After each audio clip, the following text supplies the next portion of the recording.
That long hours. And you would like targeting your out there on the mountain, but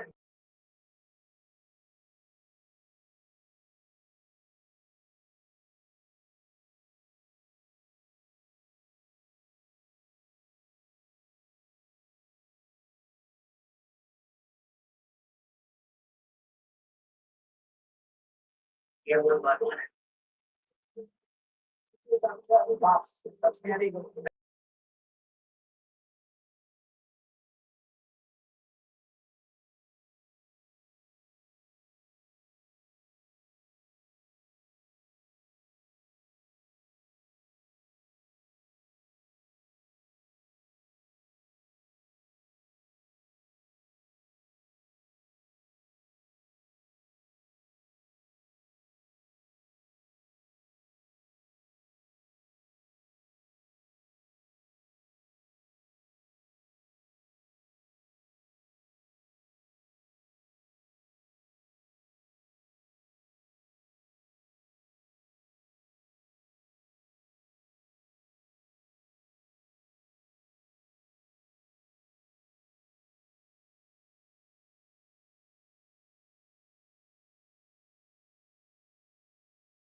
Good afternoon, distinguished guests, ladies and gentlemen. Welcome to the joint AFA CAPA ACCA webinar. The Honorable President of ASEAN Federation of Accountants, Dr. Ardana Perdana, President Confederation of ASEAN and Pacific Accountants, CAPA, Mr. Jun Yong Sok, Executive Director Relationship ACCA, Ms. Lucia Real Martin, distinguished guests, speaker, and panelists, and all participants joining us from across ASEAN and beyond. Welcome to today's webinar entitled Navigating a Change World Recommendation for ASEAN. This joint initiative reflects a shared commitment to move regional dialogue from policy intent to institutional execution, aligning sustainability, AI, innovation, human capital, and trade into actionable strategy for ASEAN future. To open this session, I would like to invite Bapak Januarto Alamsyah, AFA Executive Director, to deliver his remarks.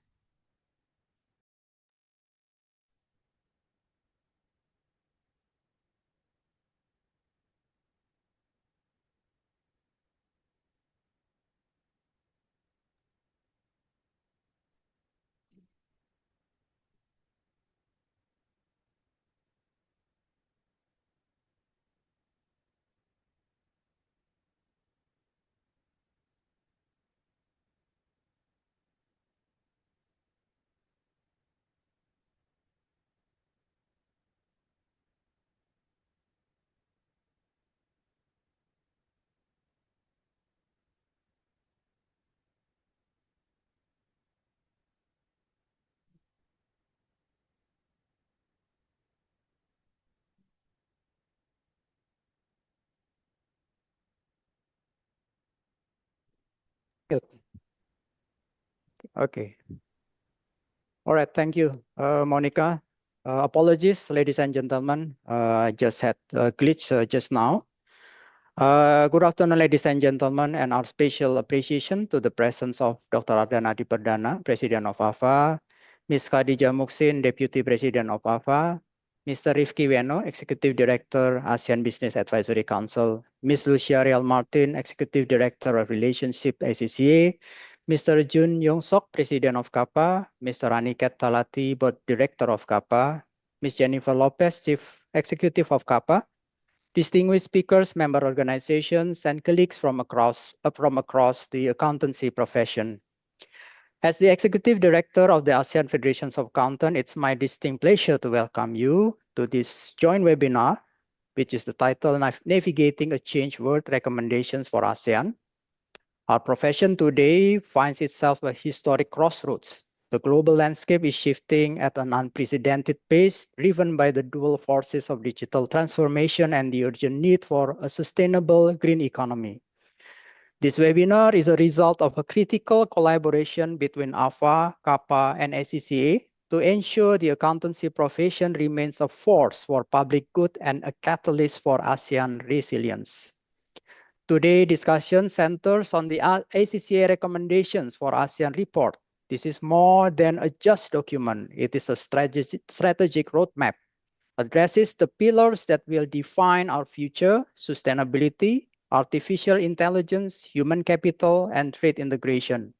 At AFA, we recognize that trade integration in our region cannot reach its full potential if accounting and regulatory quality remain uneven. These inconsistencies act as a hidden barriers to the investment and growth we all strive for. By aligning our professional standards with international benchmarks like IFRS and ISA, we are not just improving books, but we also building an infrastructure of trust that supports nearly 700 million people and $4 trillion economy in Southeast Asia. The overarching goal of this afternoon is to move our regional dialogue from policy intent to institutional execution. We are not just here to talk about what needs to be done, but how we can operationalize these priorities. Whether it is through adopting the ISSB standards for sustainability reporting or integrating AI and cybersecurity into our professional training, so the time for action is now. We have a packed agenda today. We will hear high-level reflections from the Secretary General of ASEAN, the leadership of AFA, CAPA, and ACCA, followed by a detailed presentation of the report findings. We will also hear a vital reality check from the private sector via the ASEAN Business Advisory Council to ensure our strategies align with business impact. So I encourage you to participate actively, engage with our poll questions, which we will distribute during the session, and use this platform to foster the cross-border collaboration needed to scale our regional talent. Let us begin this journey toward a more resilient and interconnected ASEAN accountancy ecosystem. Thank you. So I hope that you will have pleasant experience with this event. Hand over to you, Monica. Thank you. Thank you, Pak Toto, for your remarks. Ladies and gentlemen, now it is my honor to invite the Secretary General of ASEAN, Dr. Kao Kim Horn, to deliver his welcoming address.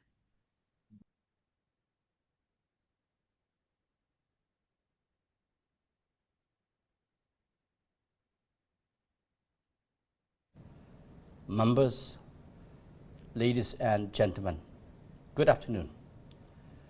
The work of building a resilient, integrated ASEAN economy does not happen in policy documents alone.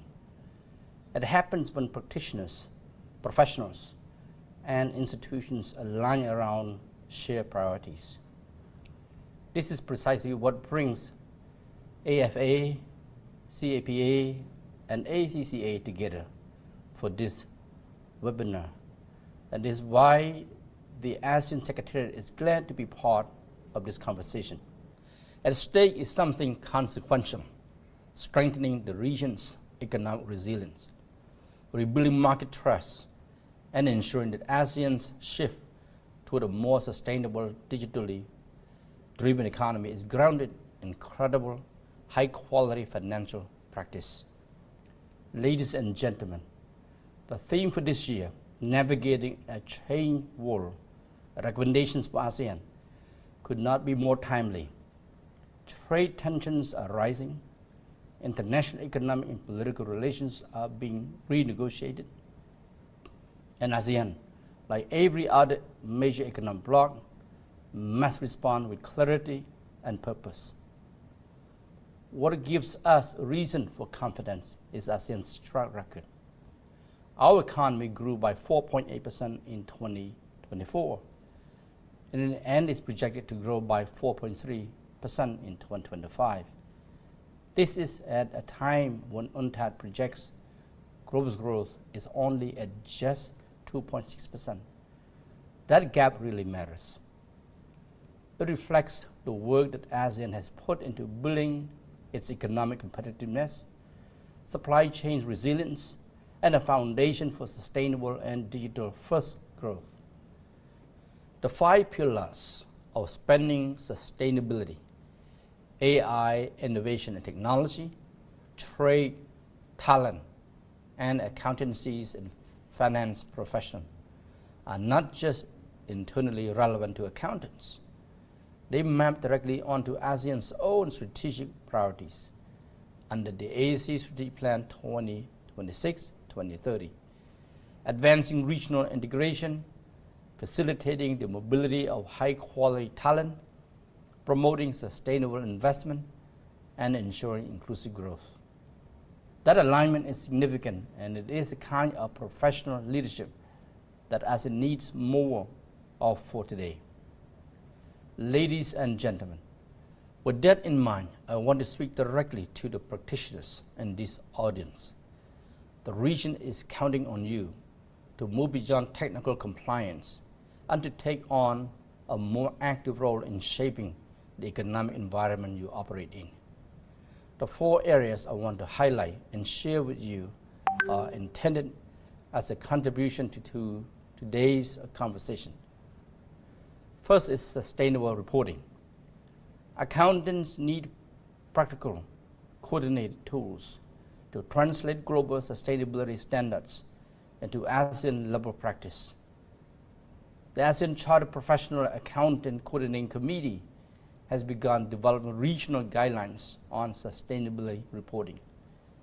Your expertise and input will be critical to ensuring those guidelines are comparable, interoperable, and fit for purpose as ASEAN transitions toward a low carbon economy. I would also encourage you to look at the ASEAN taxonomy for sustainable finance as a concrete framework for identifying, measuring, and reporting sustainability related activities. Second is digital transformation. With the Digital Economy Framework Agreement nearing conclusion, and ASEAN's digital economy projected to reach as much as $2 trillion by 2030, accountants are not just record keepers in this environment. They are the custodians of trust and governance in the digital economy.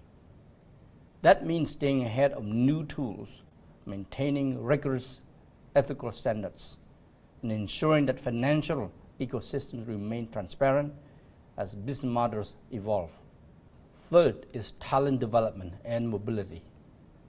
The ASEAN Mutual Recognition Arrangement on accountancy services exists to support cross-border movement of qualified professionals and raise the quality of accounting education across the region. But these frameworks need to be continuously strengthened, not just maintained. As ASEAN's economic integration deepens, the profession must be ready to meet new demands, and that starts with investing in people. Fourth is unlocking intangible assets. ASEAN has significant creative and entrepreneurial capital that remains largely invisible in financial reporting, particularly for MSMEs. Intellectual property, brand value, and innovation capacity. These are real economic assets, but they are often unrecognized because they are not systematically identified, valued, or reported. Accountants can help change that. This year, under the Philippines ASEAN Chairship, we will be launching an ASEAN Intellectual Property Valuation Handy Manual, a resource designed to give businesses, including accounting professionals, the tools to bring these assets into the financial picture. Ladies and gentlemen, as ASEAN enters a new chapter under the AAC Strategic Plan 2026-2030 this year, working toward the ASEAN Community Vision 2045, the profession has the opportunity to move beyond compliance and become active contributors to regional policy. Today's webinar is one step in that direction, from dialogue to action. I wish you all productive discussions. Thank you.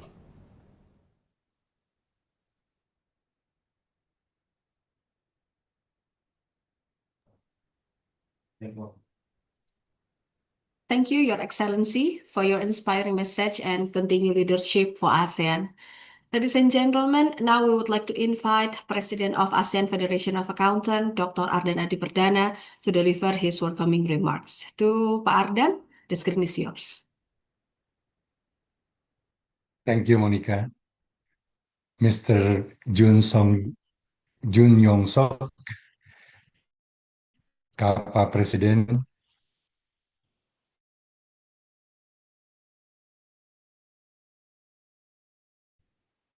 Ms. Lucia Rilmin, Executive Director, distinguished guests, colleagues from the accountancy and finance profession across Southeast Asia.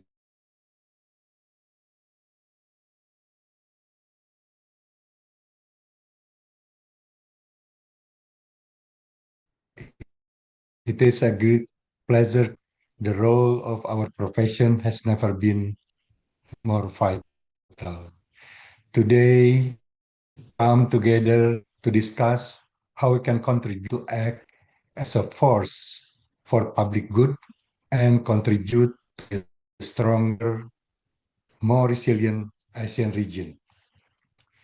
The insight provided in ACCA's latest recommendations for ASEAN highlight the critical transition we are facing, specifically in green, digital, and talent spaces. For the accountants and finance professionals of Southeast Asia, ACCA's work provide a necessary roadmap for navigating this shift. I want to express my sincere appreciation to ACCA for their long-standing commitment to the Southeast Asian accountancy profession as the associate member of ASEAN Federation of Accountants. Their collaboration efforts have contributed to the following aspects: align professional standards and support the mutual recognition of qualification across member states, strengthen market trust by bridging the accountancy skill gap, drive public-private dialogue that support regional economic integration and national excellence. Looking ahead, I'm incredibly optimistic about the future of our collaboration. As we move forward, the goal set out in ASEAN 2045, the need for a skilled, adaptable, and ethical profession will only increase. By continuing to work together, AFA and its valuable partner can further accelerate the adoption of common sustainability baseline, enhance digital competencies through innovation sandboxes, and empower the next generation of talents. I'm also hopeful for even broader synergy as we strengthen our regional ties. I look forward to more mutual benefit collaboration between AFA and CAPA going forward, ensuring that the voice of the Asian accountancy profession remains strong and influential on the global stage. Thank you to the ACCA team for the contribution in this session. I wish you all a productive and insightful webinar.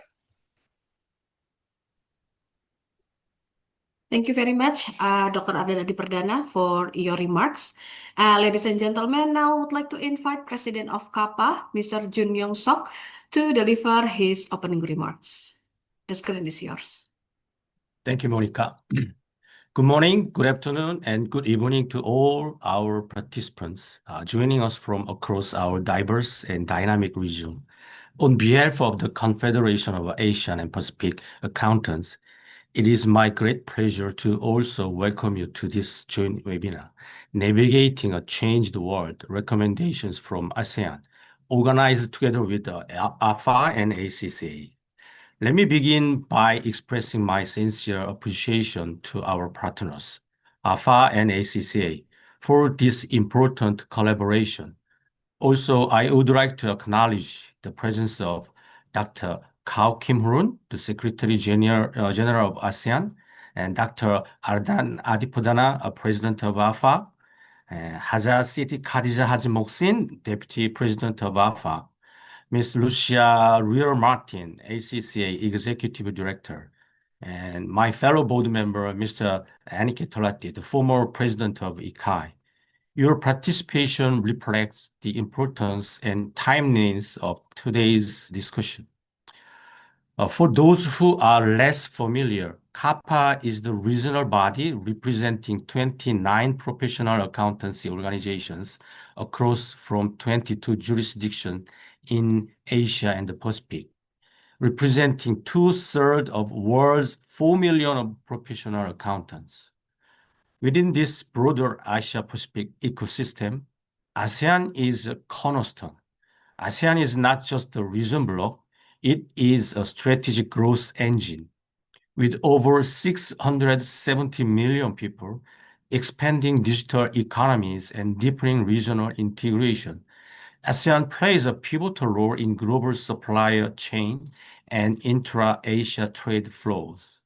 It sits at the intersection of major economic powers and provides connectivity and balance in an increasingly complex geopolitical environment. When ASEAN strengthens, the positive impact extends well beyond Southeast Asia. In a changed and changing world, the role of professional accountants has never been more critical. We are no longer simply preparers of financial statement and ensuring compliance. Professional accountants now are enablers of transparency, guardians of trust, stewards of sustainability, and strategic advisors in areas such as sustainability, artificial intelligence adoption, strengthening governance, and human capital development. However, no single country or professional body can address these challenges alone. Regional collaboration matters, such as today's initiative, is essential to ensure harmonized standards, professional mobility, and a future-ready profession. Today's discussion is anchored on ACCA's recent recommendations for ASEAN report, which highlights key priorities such as sustainability reporting, AI and innovation, talent development, areas central to ASEAN's resilience and competitiveness. Allow me to conclude with 3 key messages. First, ASEAN plays an important and strategic role in the wider Asia Pacific. Second, collaboration is no longer optional, it is essential. Third, professional accountants are a pivotal role in driving trust, resilience, and sustainable growth. Let this webinar be the beginning of many meaningful collaborations between AFA and CAPA, and with valued member bodies such as ACCA for the advancement of the profession in our region. Thank you, and wishing everyone an insightful session ahead. Thank you.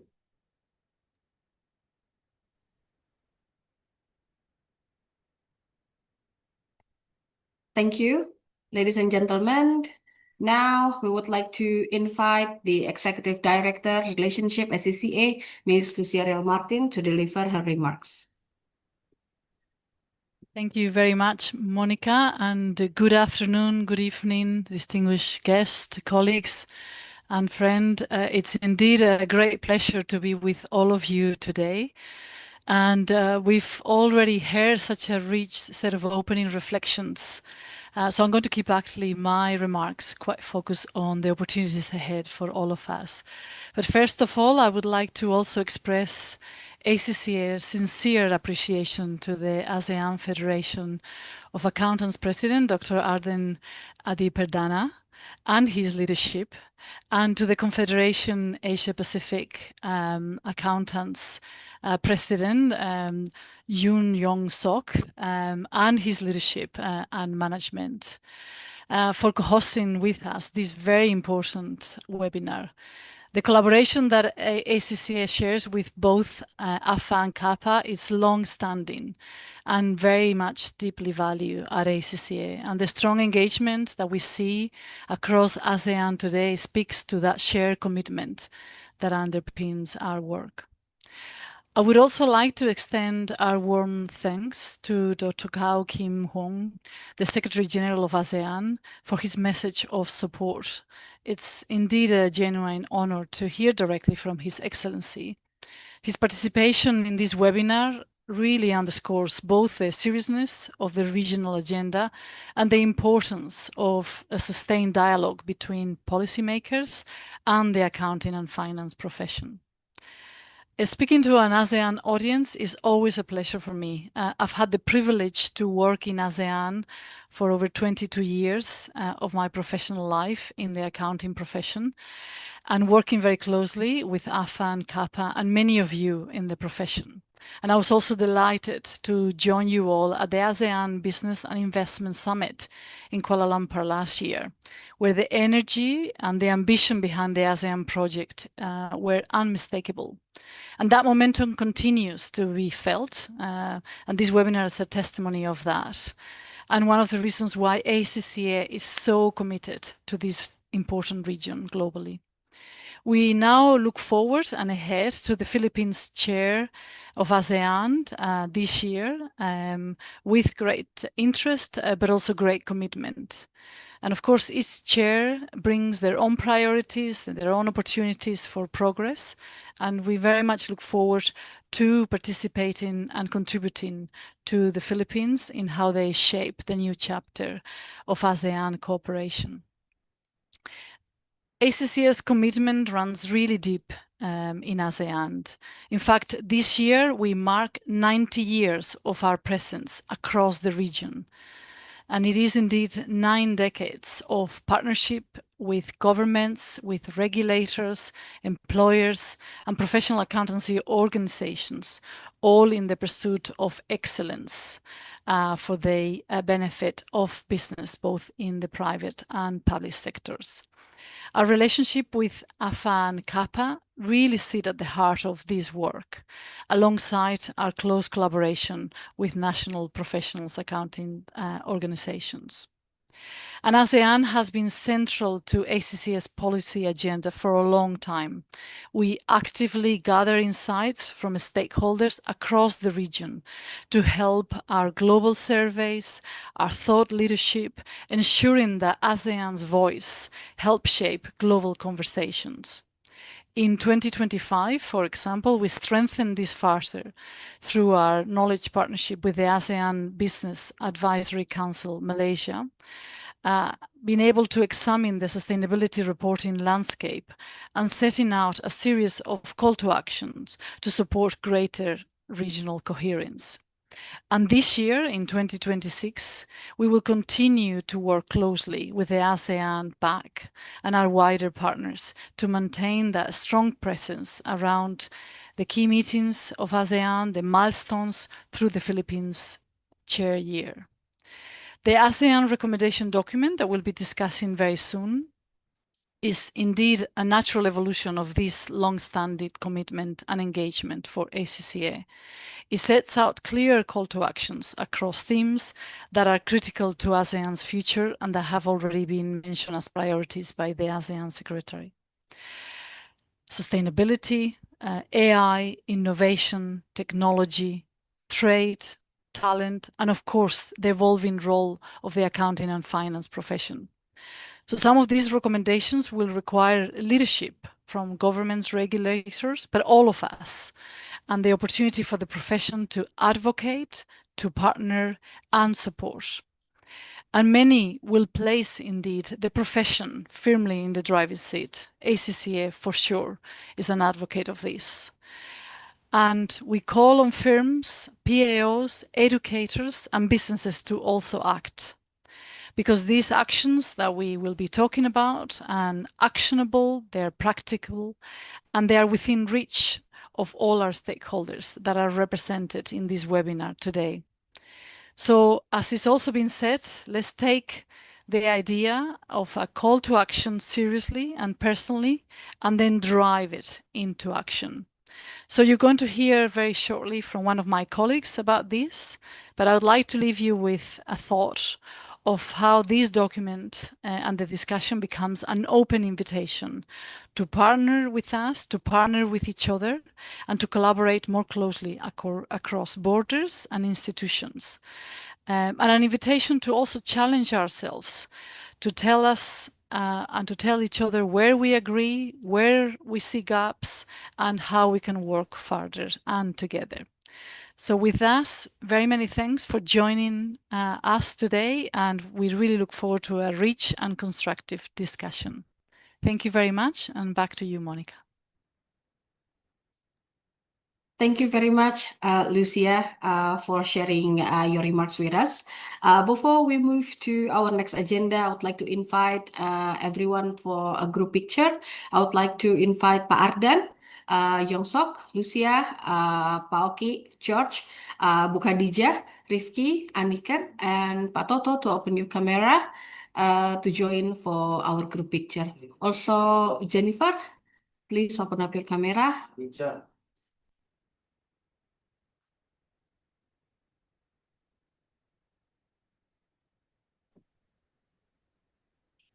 Okay, on my three, ladies and gentlemen.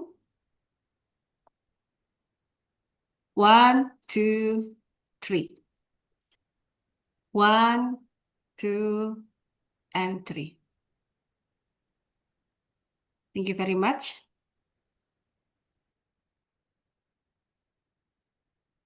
Before we continue our discussion, I would like to deliver the housekeeping matters that will apply during the webinar.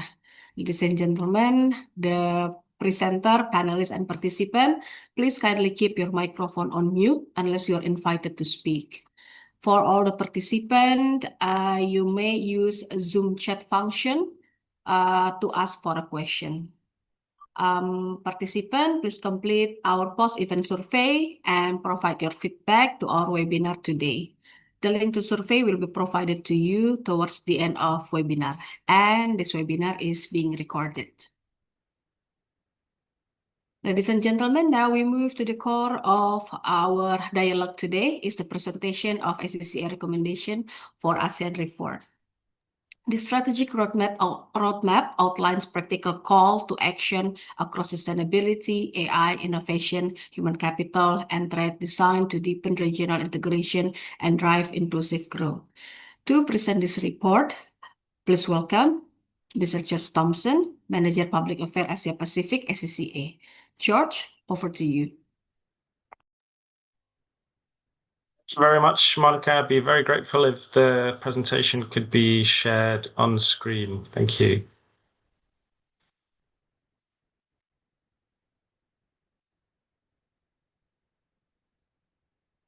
Okay, great. So good afternoon, everyone. My name is George. I work in ACCA's Public Affairs team for Asia Pacific, based out of Singapore. It's a pleasure to see plenty of familiar faces and names in the attendees, and to those of you I don't know, I hope to meet around the region someday soon. As explained, I'm going to give an overview of ACCA's recommendations for ASEAN. That's a paper we published in December. I only have time to give a sort of summary only, so please do take the time to access the full report via the link in the slide there. And a reminder that all of ACCA's policy and research work is free to read and available on our website. Thank you. Next slide, please.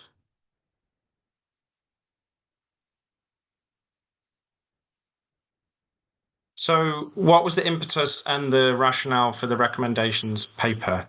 Look, ASEAN integration is a long-run collective investment. Despite its ups and downs, member states have sustained a pragmatic commitment to building a single regional market, most recently expanding to 11 members when Timor-Leste joined the bloc late last year.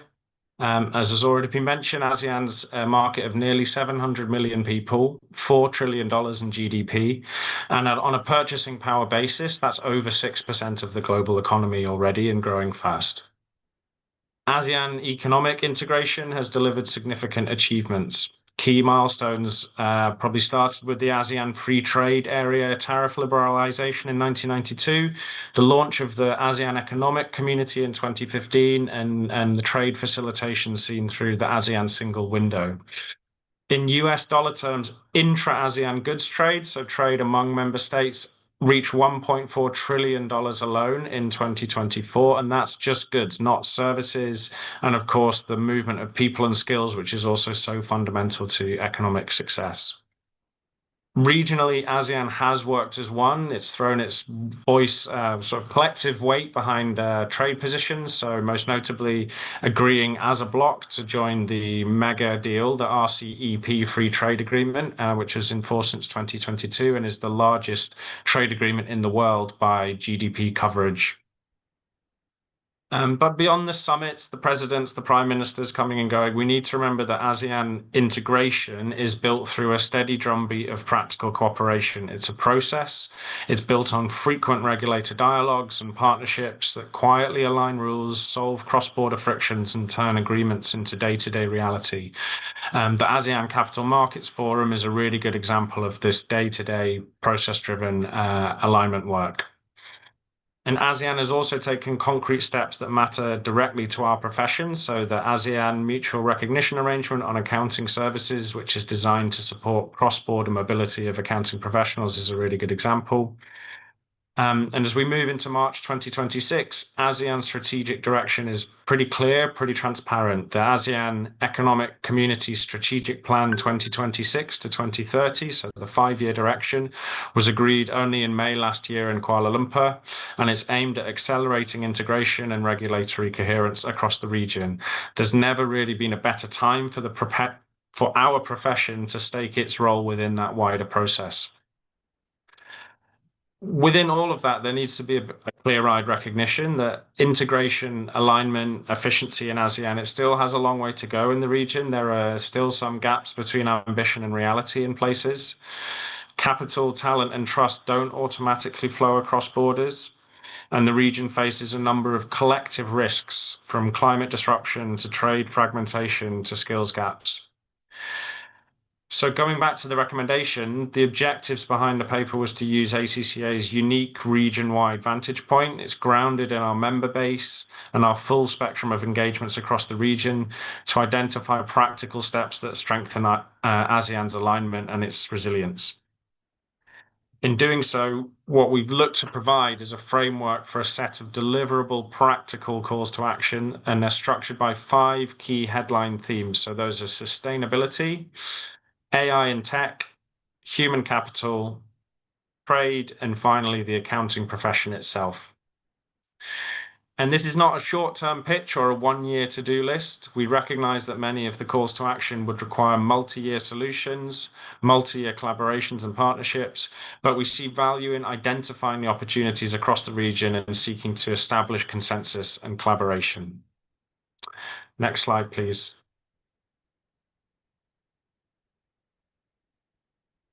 Great. So, look, I'm preaching to the choir here, but why is it important for the accounting profession to make this call? Accountancy is a systemic function in the economy. It's the profession turns policy into practice through reporting and controls, assurance, ethics is really, really key to the functioning of regions across the economy. Without credible financial and sustainability information, ASEAN will suffer higher cost of capital, weaker rules enforcement, and slower cross-border investment that drives growth. Accountants are essential for SME capability building. Many of them work in SMEs, and we know that that's where most ASEAN jobs and firms still fit in that SME category. So our central call to action amongst the thematic ones from this paper is that ASEAN should treat accountancy capacity as economic infrastructure. It's important as digital infrastructure, transport infrastructure. It's a building block, a tool for stimulating wider economic growth. Next slide, please. Just a quick overview of ACCA's commitment to this region. Lucia touched on some of this, but as we said, this year ACCA celebrates 90 years of presence in the region. We're very proud to be associate members of AFA and affiliate member of CAPA, and our partnerships with fellow professional bodies, regulators, and governments across the region are extensive. In 2025, we entered a knowledge partnership with the ASEAN Business Advisory Council to support Malaysia's chairmanship, and subsequently released a policy report, which I'll come back to shortly. The collaboration launched the ASEAN Sustainability Reporting Collaborative, or ASRAC for short, at the Singapore Business Federation's ASEAN conference last year. And we were delighted that our partners, ISCA and fellow AFA members, signed on to the ASRAC policy statement, and we'd very much welcome other AFA members looking to do the same. And it was really good to be able to present those findings in regional settings. So we presented the report's recommendations at the ASEAN Finance and Central Bank Governors meeting and also at the ASEAN Economic Ministers Retreat later in the year. We also undertook some launch events in Malaysia and Philippines too. Next slide, please. So the report which I mentioned on sustainability reporting in ASEAN, it was an overview of where the region was, released last summer. I guess the key findings were that message that 85% of regional GDP in terms of the member states that have already accounted for ISS, have already aligned with ISSB, they account for 85% of ASEAN regional GDP. So only 5 states, but they make up the bulk of ASEAN GDP. There is a clear trend in this region to align with ISSB. That's a good thing, and it allows for the possibility for ASEAN to think that in the next few years, the whole region could be aligned behind one set of global sustainability reporting standards that would use ISSB standards as the baseline and then use what we call a building blocks approach to take national decisions above that. It also called for transition relief from ESRS, and it called for adequate representation for ASEAN countries in ISSB and other international standard setting bodies. It's really important that ASEAN uses its collective voice. And there was an important capacity building message in there too. Aligning with ISSB is an important and worthwhile thing to do, but we all know that regulatory implementation hinges on the skills base that needs to underpin that transition. Thank you. Next slide, please. We can jump into the calls to action. So next one, please. Thank you. So yeah, let's get into the calls to action themselves. The first theme is sustainability. We've just looked at that, but it's really important to note that sustainability disclosure is moving from a nice to have to a market requirement.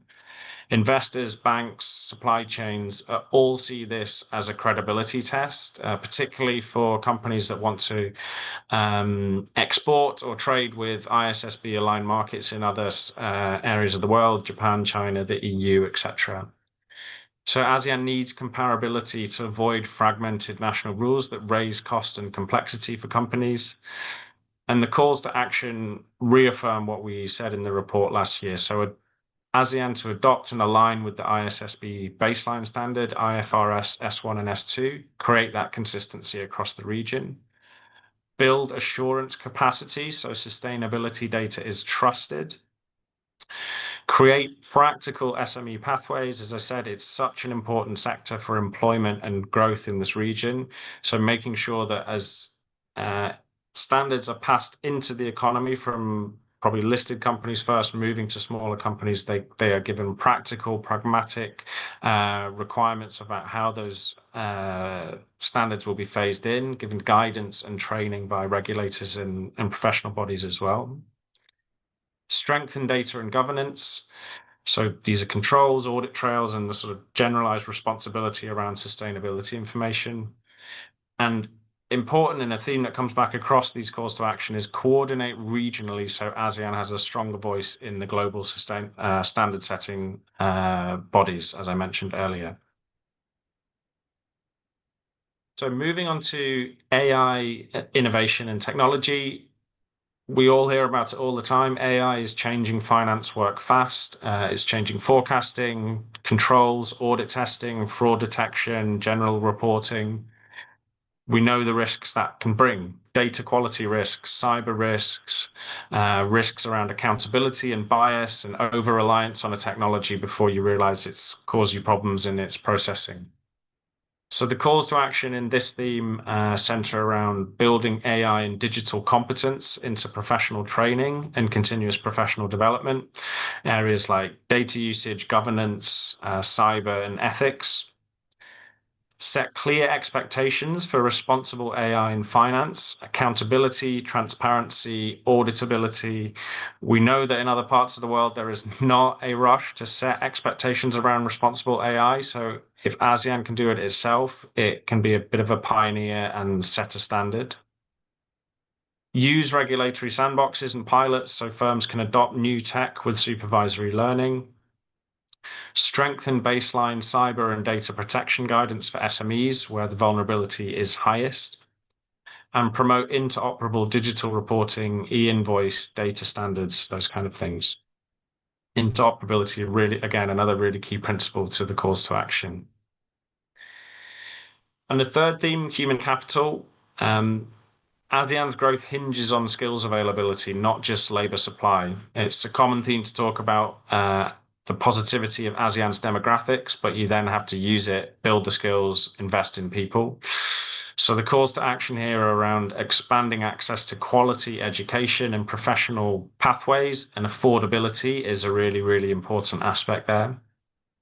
Strengthen mutual recognition and mobility across ASEAN. I mentioned the ASEAN MRA earlier, but we know that it's probably underutilized versus the original vision.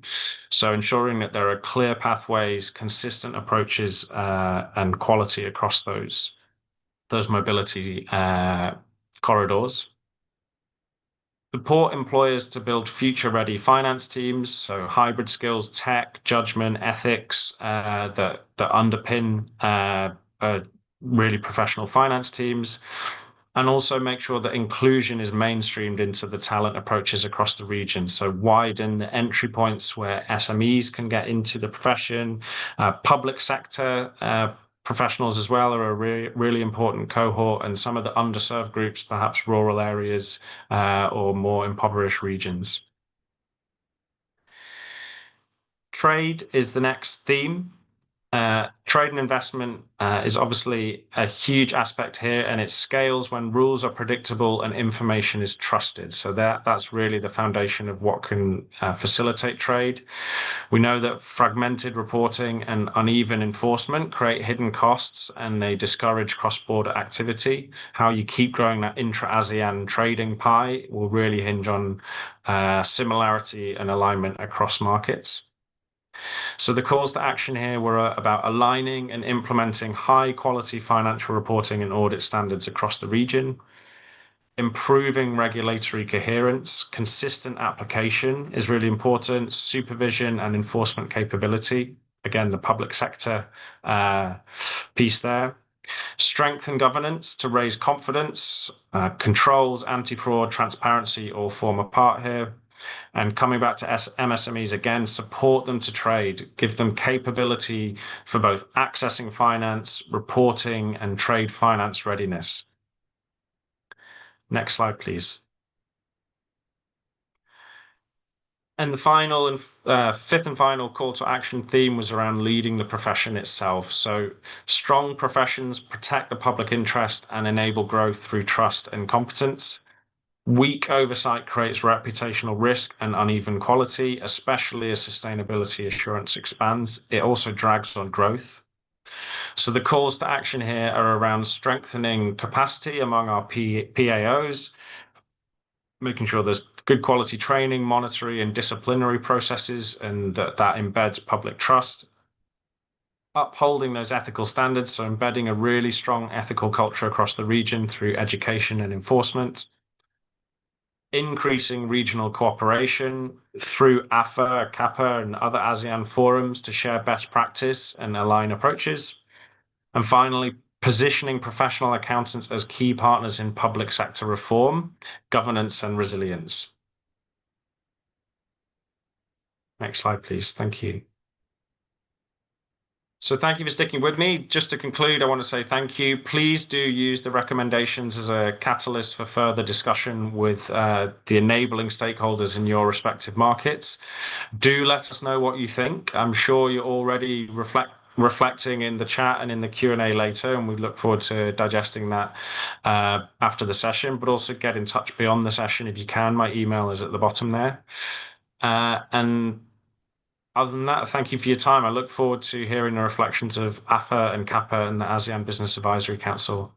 Thank you. Thank you, George, for the comprehensive overview.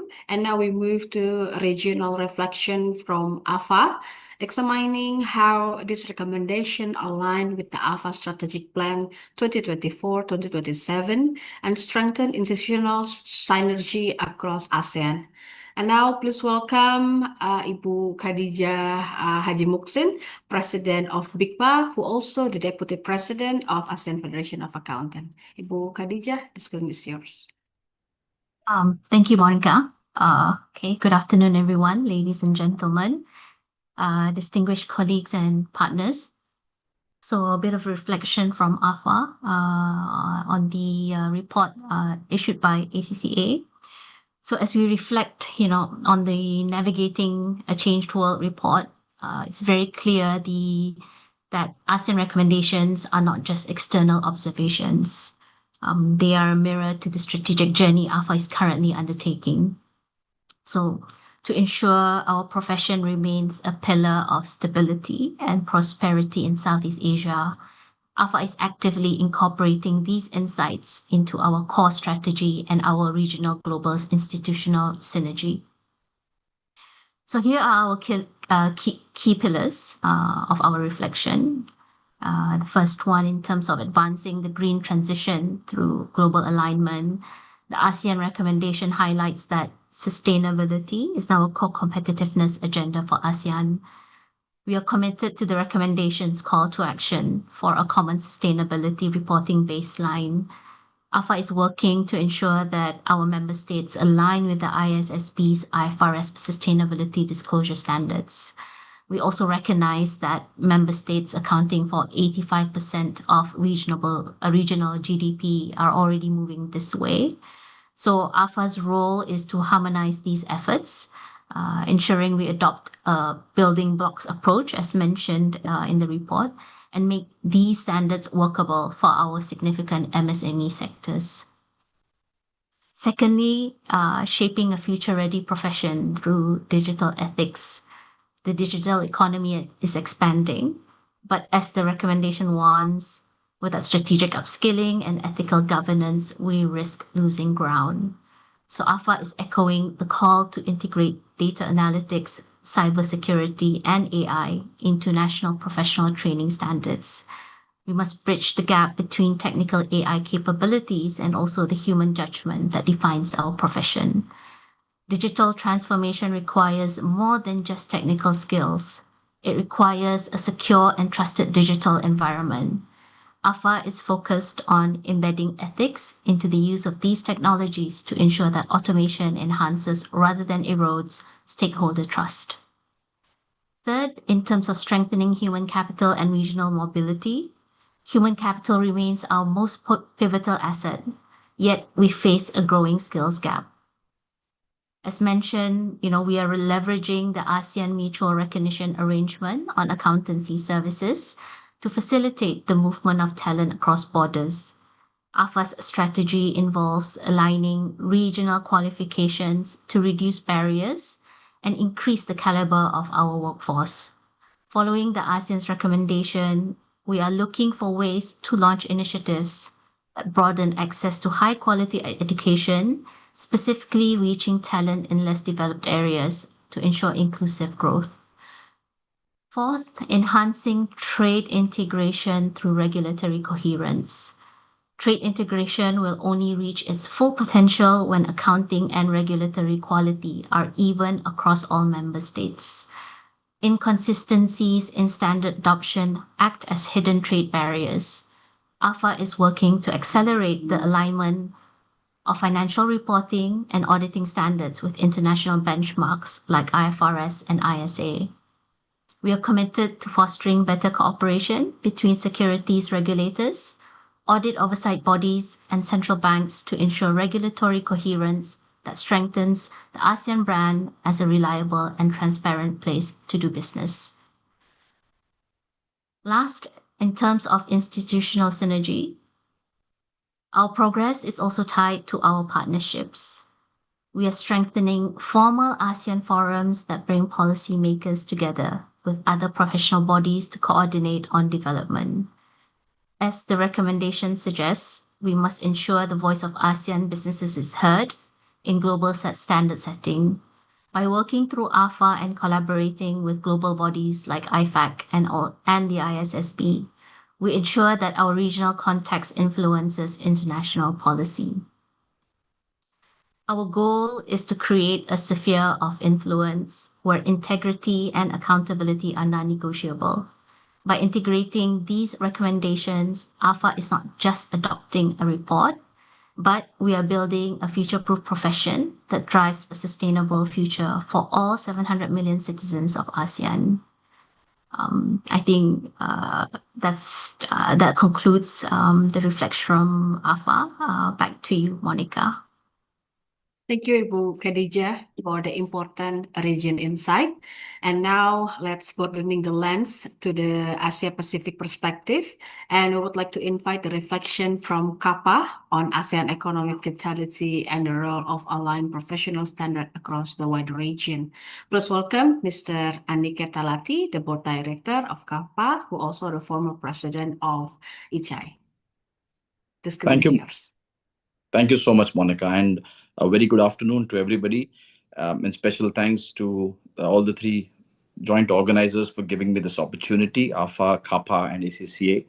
My thanks to Dr. Aran, who's led AFA very successfully, and also his leadership has provided so many newer avenues. Thank you, sir. My special thanks also to Jun Yong Suk, my president at CAPA, Jennifer, our CFO, and of course, Lucia and George for coming up with this very important paper on which I, as of course a member of CAPA and the board, a past president of the Institute of Chartered Accountants of India, and also currently a member of the PAIB of IFAC, will try and give you some of my perspectives on this very important discussion that we are having today afternoon.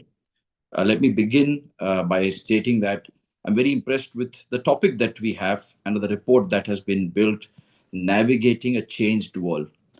We always generally discuss changing world, and the topics are navigating a changing world. But I think the fact that we are calling it a changed world itself reflects that the world has changed, and therefore the calls of action become as much important, because it is not something that is going to happen, is happening, but a understanding that it has already happened, and therefore we all must move together.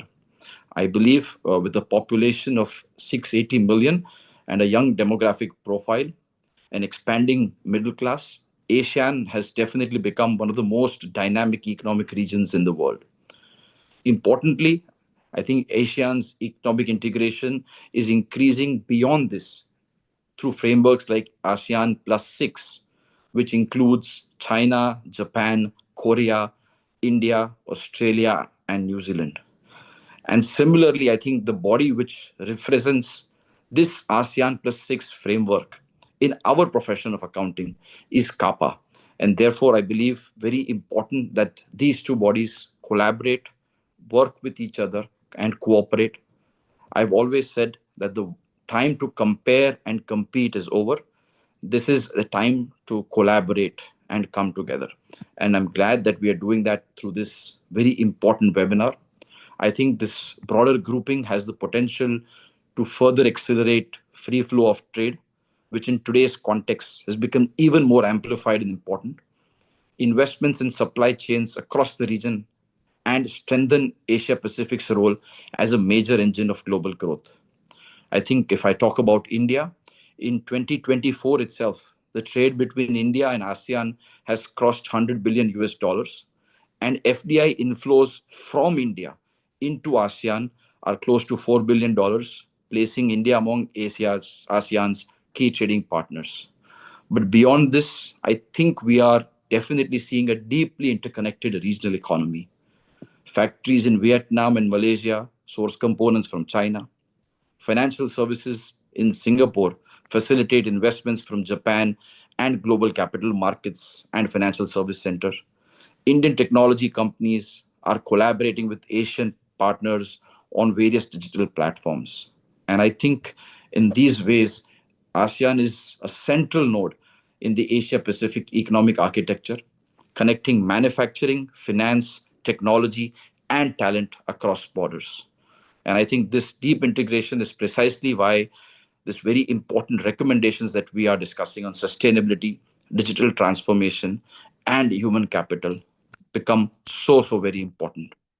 I think on the specific points that have been laid out in this paper, I will just touch upon maybe a couple of important aspects which I feel are very important, because economic growth today depends on three foundations: trust in financial information, sustainable economic model, and a future-ready talent. I think if you look at sustainability and green finance, The report rightly emphasizes sustainability reporting, the international sustainability reporting standards, and green finance. And across Asia Pacific, we are seeing a clear shift from voluntary ESG disclosure to mandatory sustainability standards. And here, many jurisdictions are moving towards an ISSB aligned framework. I personally feel it's very important that we all come together on a single platform, because in accounting, my 6 can be your 9. If you are sitting across the table, I may be writing a 6, but you may read it as a 9. But in sustainability, my green cannot be your red or blue. Green is green across the world. And therefore, it's even more important that we align on these very important sustainability standards. We integrate climate risk into capital allocation strategies, risking and linking sustainability with enterprise risk management, providing credible assurance over ESG data. And therefore, I think the accountant of the future will not just report sustainability, but we'll have to translate sustainability risks into financial decisions. Similarly, I feel the digital transformation and AI is going to be extremely important, and more so in the CAPA region, ASEAN included, because it is one of the fastest growing digital economies. AI, automation, and data analytics are already reshaping finance functions. But the key issue, I believe, is not just technology adoption alone. It is going to be trust and governance around technology. Who better than accountants to provide confidence and comfort on financial information in this digital era, when deep fakes and artificial intelligence and everything else is becoming so difficult to distinguish between AI generated and what is authentic? And therefore, I feel the profession must play 3 very important roles: be guardians of ethical AI use, providers of not just assurance, but digital assurance, moving from assurance that we have always provided and now going forward to digital assurance. And of course, advisors helping business translate data into strategy. If we get this right, I have no doubt AI will not replace accountants. It will elevate the profession from record keeping to strategic insight. And finally, on talent and regional mobility, I think this is one of the biggest opportunities for ASEAN. Today, businesses are increasingly operating across borders. Imagine we have AI agents which are being used in different parts of Indonesia, Singapore, Malaysia, India, Japan, Korea, China. So my AI agent, which is now embedded as a part of engagement teams, is already borderless. But can the future professional still have challenges of MRAs and not have borderless access? I think it's something that we have to very deeply be concerned and move forward. I appreciate all those calls of action that have been laid out in this report. And I truly believe that the profession requires new capabilities of digital and AI literacy, sustainability and climate finance expertise, and strategic advisory risks. And that is where regional bodies like CAPA and AFA have a very important role to play. Strengthening these mutual recognition frameworks, develop common competency standards, and of course, support continuous professional learning. Finally, I feel the world is changing extremely rapidly. Sustainability is becoming financial, technology is becoming operational, and talent is becoming borderless. In this world, the role of profession becomes even more critical. We have to be guardians of trust, translators of risk, and architects of sustainable growth. Thank you. Thank you, Mr. Aniket, for your reflection. And now we move to another reflection from ASEAN BAC to provide a private sector reality check and an insider view on ASEAN priorities for 2026 and beyond. Now I would like to invite Bapak Rifki Weno, Executive Director of ASEAN Business Advisory Council. To Bapak Rifki, the screen is yours. Thank you, Mbak Monica. Good afternoon, everyone from Jakarta. Thank you for having me in this meeting. AFA, ACCA, and CAPA. Good to see everyone.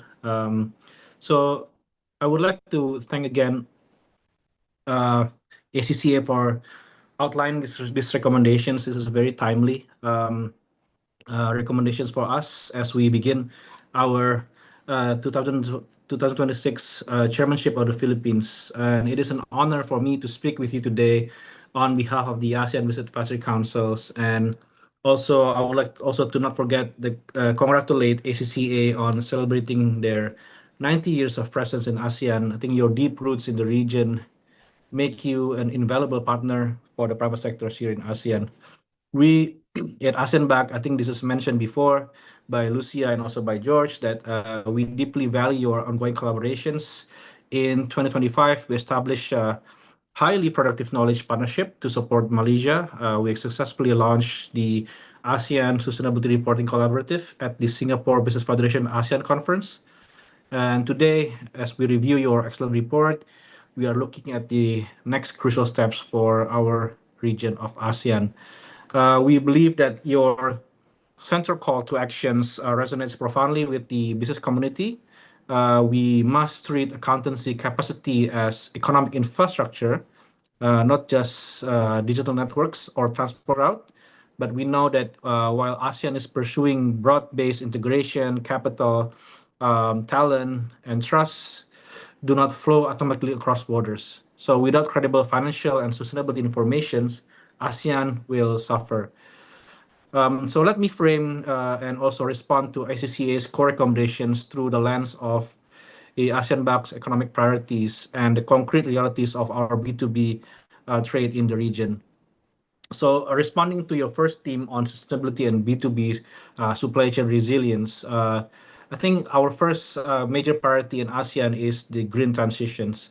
So it is highly encouraging for us to see your data that 85% of regional GDP have started or signaled their intent to align with the ISSB standards.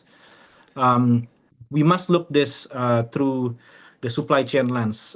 So if we can take a case study on a mid-size, medium-size companies, for example, automotive parts manufacturer based in Thailand or Malaysia, who is deeply embedded in the supply chain of global multinational, this will be very important for them to align with these ISSB standards, because we know that this multinational will now mandate to report its Scope 3 emissions. And if our manufacturers cannot provide credible and standardized sustainability data, they will not just face a reporting issue, but they also lose the contract entirely. So this is exactly why the call to action with ISB standards, and also crucially to create a practice SME pathways, is a matter of business survival for ASEAN. So accountants are essential for SME capability building, where most ASEAN jobs and firms sit at the moment. So furthermore, I think your point regarding transition relief from ESRS is also a critical shield for our businesses as we build this green transition capacity. Secondly, I think we must also address the digital disruption facing our markets. So if we apply the ACCA's tech recommendations to a practical scenario in our digital economy, we can imagine that the Indonesian B2B agri-tech platform, for example, who facilitates bulk sales to distributors in Singapore and the Philippines, cross-border payments and smart contracts are their lifeblood for operations. However, if we see, as we currently observe, that disjointed regulations will create frictions and higher transaction fees and also delayed vendor payments. So if we fully support the calls for region to build the AI and digital competence and the use of regulatory sandboxes and to promote interoperability, I think the regulatory sandboxes, which already applied bilaterally in ASEAN member states, in the financial markets and also financial technologies, will be very, very much valuable if we apply it in the regional context as well. So in practice, if our regulators create an interoperable digital sandboxes, and this agri-tech platform that I talked about earlier can test their cross-border payment solutions and innovation seamlessly without having to worry about these regulatory frictions. I think this this business outcome is will result in direct productivity gain with fewer failures and stronger trust in our digital finance. Last one is on human capital, trade, and investability. I think a thriving market in ASEAN requires mobility, both goods and talent. So when we talk about human capital and trade, the impact is about operational agility. So I'm very glad that this year in the Philippines, they are putting the digital talent mobility as one of their priority deliverables this year. As you know, I mean, the availability of talent in the digital world and in the tech world is very, very scarce at the moment. So we love to contribute as well together with the parties here and the stakeholders here. How do we build this ecosystem of talent mobility in the digital world can freely move in the region? I think this will be very, very important for our companies and startups, and also especially for our tech companies in the region. So if we take this perspective of expanding logistics firms, which are opening new hubs in Vietnam and Cambodia, where that needs to deploy a specialized financial controllers from the headquarters. If professional qualifications are not mutually recognized, then these expansions will have a bottleneck by various bureaucracies. So the ACCA's recommendations to expand access to educations and professional pathways through micro credentials, for example, that will directly solve this problem that is encountering by the businesses. Furthermore, I think when we implement high quality reporting and audit standards and improve the regulatory coherence, these same firms that is currently expanding in ASEAN will find it much easier to secure regional trade financing, and also supports MSMEs to trade through this mechanism, which leads to smoother cross-border business and much stronger ASEAN investability. I think in closing, for my reflections, these recommendations are provide a highly practical roadmap, and we will use this report when we build our recommendations later on to the ministers, to the various ministerial platforms and also leaders, as one of the practical recommendations to them. So our overarching goal at ASEAN Bank aligns perfectly with yours, to build capacity so that ASEAN can compete on quality and resilience and credibility. So we recognize the vital role of strengthening the capacity and upholding ethics to position professional accountants as key partners in regional resilience. We look forward to use these recommendations again as a catalyst for further discussions with the stakeholders from respective markets. And thank you once again for ACCA for this report. And I look forward to discuss further in this workshop. Thank you. Over to you, Monica. Thank you, Pak Rifki, for your reflection, ladies and gentlemen. And now we move to our panel discussion and Q&A. This session will explore on how accountants as a strategic advisor and guardians of trust can operationalize regional priorities and navigate regulatory complexities to drive inclusive growth. Allow me to introduce to our distinguished panelists, Ibu Khadijah Muksin, President of BICPA, who also Deputy President of AFA, Mr. Aniket Talati, Board Director of CAPA, who also former President of ICA, and Bapak Rifki Weno, Executive Director of ASEAN Business Advisory Council. And the moderator, Pak Auki Pratama, Regional Lead Public Affairs, Asia Pacific, ACCA. Before we start the Q&A, also panel discussion, I would like to remind participants, you may submit the question through the chat box, and we will also launch interactive poll during the session. And without further ado, I will hand the session to our moderator. Yes, thank you, Monica. Just to check, you can hear me clearly, yes? Okay, thank you, Monica, for that introduction. Ladies and gentlemen, good afternoon. My name is Auki Pratama from ACCA. It is my pleasure to moderate today's panel discussion and to further explore our theme of navigating a changed world, recommendation for ASEAN. Before we begin, allow me to reiterate again our appreciation to our co-organizers, AFA and CAPA, for today's collaboration. As an associate member and affiliate of AFA and CAPA, respectively, we're delighted to work with both regional bodies to emphasize the important role of the accountancy profession in contributing to ASEAN's regional aspirations. And I would like to acknowledge our Executive Director for Relationships, Lucia Real Martin, for her remarks, and thank my colleague, George Thompson, for the presentation, and more importantly, for highlighting the calls to action that serve as important framework for our work with and in ASEAN. We will certainly hear more of that, hopefully from our three panelists, Khadija, Aniket, and Rifki, building on their very insightful reflection, I have to say, of ACC's recommendation for ASEAN. Very unique reflection as well, looking at the recommendation from the three different perspectives. So, in addition to the panelists, as what Monica mentioned earlier, we'll also like to hear from you. We want to make this session as interactive as possible as well. We would like to get your thoughts on some of the issues that we are exploring in this session. So, there will be a series of poll questions, and we would like to invite you to participate and provide your answers when prompted. So, hopefully, you can see the poll questions on your screen. And without further ado, let us actually start with the first poll question. So, Monica, if you can perhaps share the first poll question so the participant can see the question.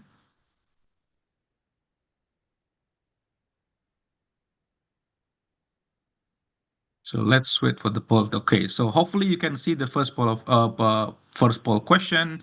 So let's give you maybe about 20 seconds to answer this question. So let me just read out the question. Which area requires the most immediate institutional execution in your organization? Is it sustainability? Is it AI innovation and tech? Is it human capital or trade facilitation? So hopefully this is very much in line with the priorities that have been highlighted throughout the sharing earlier today. Okay, very interesting results so far. So 54% at the moment says is AI innovation and tech, and that's a very significant statistic, followed by sustainability about 35%, and then human capital 11%. Surprisingly, very minimum, I would say. Those of you who actually pick on trade facilitation. Okay, interesting. Okay, thank you for that, Monica and the Secretariat. So perhaps let's entertain the audience and then let's go to the panelists and then let's actually start with the answer that received the most, response from the audience, which is AI innovation and tech. Actually, and our panelists actually have touched on this in the reflection, but I think it would be good just to explore further in terms of their view on the specific of this first theme or first topic.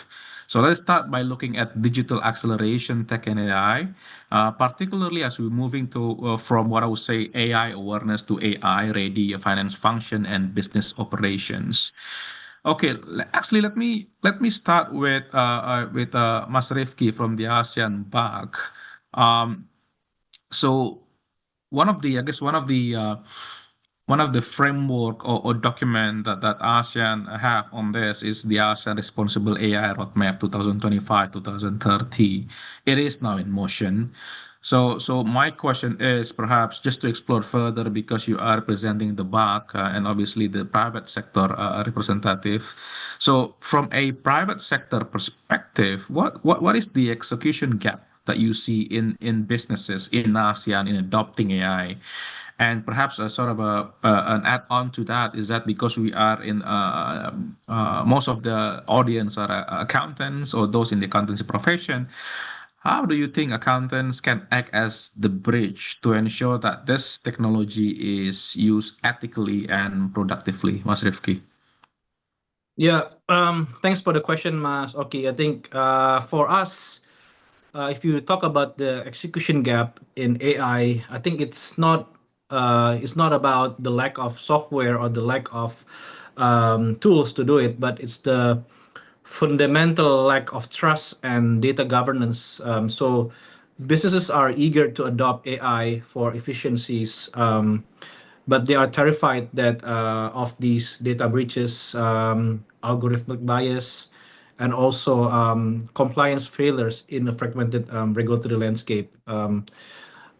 This is where we think that accountants are important and indispensable because accountancy is a system function, and the profession turns policy into a practice through reporting, controls, assurance, and ethics. I think to bridge this gap, accountants nowadays must build competence on anything about AI and digital, so they can audit the data feeding these models and not just the outputs. So we need to actively engage the government in especially to introduce these regulatory sandboxes alongside the tech sector, so that it can set a clear expectations and strengthen protection for companies, especially MSMEs, because ultimately their ethical oversight is what will deliver productivity gains with fewer failures and build stronger trust in the businesses. That's my 2 cents, Pauki. Yes, thank you for that, Mas Riffi. And I think that's both sensible but also relevant as well, especially looking at this from the perspective of the profession. And I like when you say that it's not just about reporting and assurance, but actually about the ethical side of things as well, including the in terms of using this data for reporting and then for obviously the assurance of the information that is being reported. But your other point that I think is very much important as well, perhaps not specifically just on this, but for anything in general when it comes to adopting, I guess a new thing, including technology, is that competence is important, right? Including competence on AI and digital, and how it's important for talent in ASEAN, including accountants, to have that level of competency so they can help businesses in ASEAN to actually, I would say, fully reap the benefits of adopting this technology. So thank you for that. I think that's a good start of this discussion, Mas Rifki.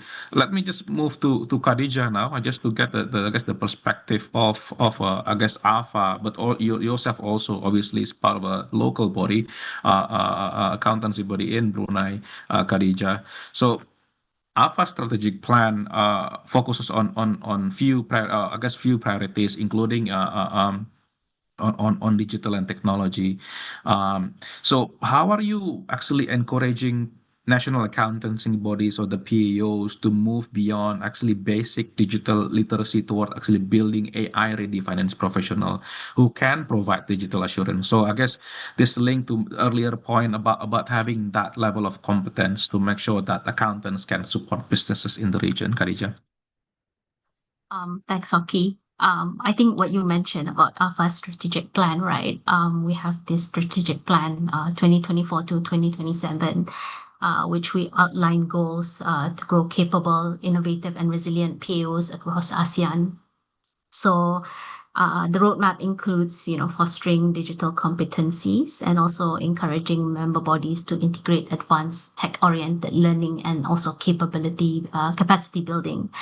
So I think a couple of years back, AFA sponsored a research study on technology adoption in the profession across ASEAN.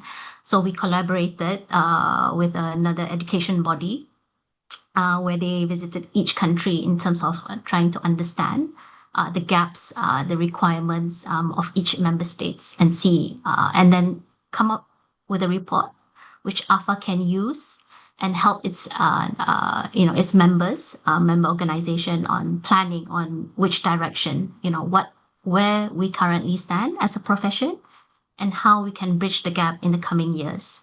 So basically, the findings from the research was used to help national accounting bodies to design training initiatives included in conferences, and also knowledge sharing activities between the member organizations, because at the end of the day, it's for ASEAN anyways, and to build that capability or capacity building among the profession within ASEAN.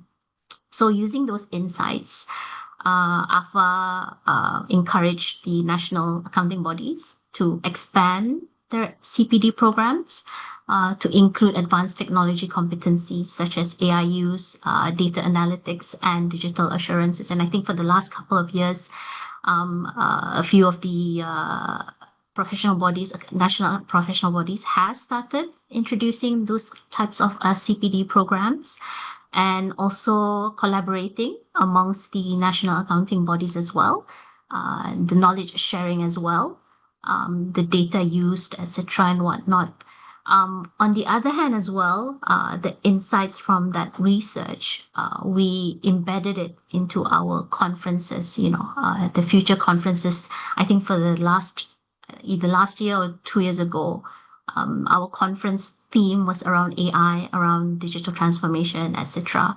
So, it's to raise awareness, and then make the training resources accessible through webinars like what we have now, joint webinars, joint conferences, so that accountants and the members of the national professional bodies are aware of the latest technology developments affecting the profession. And by embedding these in our discussions, it helps the accounting bodies identify new competencies needed for accountants, create awareness, and also prepare the current workforce and future workforce for the transformation, which is quite fast moving now, especially in terms of AI. So that's from in terms of how we support the national accounting bodies and it's still ongoing. Because again, now it's a fast-paced, in line with the theme, right, navigating a changed world, and it's still consistently changing. So it's still ongoing with a bit of inputs from other topics as well that intertwines with AI and digital, being digital technology ready. Yeah. Yes, I mean, that sounds like a very insightful report as well, which I know is available in AFA website, right? So I think the audience, if you want to have a look at that report, I think you can go to the AFA website to download that research report from, I believe, a couple of years ago now, if I'm not mistaken. But I think the results are still very much relevant even today. So thank you for highlighting that report, and I guess the some of the key insights that are relevant for this discussion as well, Khadija. Let me invite Aniket now. Maybe just look at this from slightly different angle in terms of, standards, right? Obviously, we are living in a world, of rapid technological disruption. So, how do you see, how can we, I would say, align, professional standards across the wider Asia Pacific to make sure that AI adoption doesn't create this digital divide, between the different ASEAN member states, because we are also looking at that ASEAN region. But of course, if you have anything to add from your perspective, a larger perspective, Asia Pacific perspective, that could also be useful for our audience, Aniket. Thank you, Aki. I think, look, the risk of a two-speed profession is real. We have to acknowledge that. And I think what is also important is look at the answers that you got to the poll, right? You had done this poll in Europe. I would assume that sustainability would have got the maximum number of votes. Probably if you had done this in North America, looking at how things are, trade probably would have got the highest number of responses. But ASEAN and the larger CAPA region, the overwhelming response has been on the technology question. And if you look at the chat, or even after the poll closed, so many of them are mentioning AI is the most important. And I think, therefore, it's extremely important, like forums like this, where we discuss what is important in our region and our area. And I can probably give some of my insights coming from, of course, India and representing CAPA here. But I believe the ACCA recommendations, rightly highlight the AI-ready finance function, where you need to ensure ethical as well as accountable use of technology. I think first and foremost on that larger question of yours, Aki, I personally believe it's more about harmonized principles and not about the identical or same tools. Because all ASEAN economies and the larger CAPA region, we are all at a different phase of digital maturity. we may not all be there. And I think, therefore, what AFA did about that survey that Khajida mentioned, I think very important that you go to the specific countries and understand the level of digital maturity. There can also be a digital maturity competence model. I think there's one which ICI has developed now, and of course the European Union is also using it, where you can measure the level of digital maturity that each country, each organization, or each firm is at, because you cannot force uniform technology adoption.